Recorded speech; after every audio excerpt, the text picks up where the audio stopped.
We are now sailing over Disney's Caribbean Beach Resort, home to a collection of tropical villages inspired by the colorful architecture and lifestyle of the Caribbean islands. Ciao, bonjour, and bienvenue. Hello, and welcome to Disney's Riviera Resort.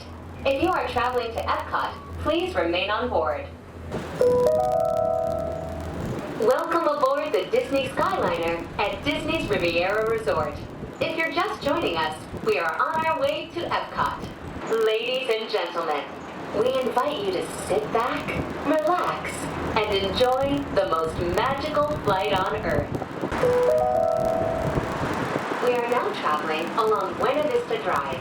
This roadway and the city of Lake Buena Vista were established in 1969 when Walt Disney World Resort was first being developed.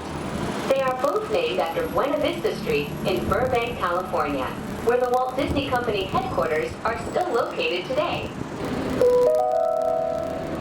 Coming into view is Disney's Boardwalk Inn and Disney's Boardwalk Villas. From elegant dining and magical lounges to lively entertainment just off the shores of Crescent Lake, this charming seaside resort relives the golden era of Atlantic beach towns and turn-of-the-century amusement parks. We are now arriving at Epcot. To all who come to this place of joy, hope, and friendship, welcome. Please remain seated until the doors automatically open. When exiting the cabin, please supervise children, collect your belongings, and watch your step. Thank you for flying with us.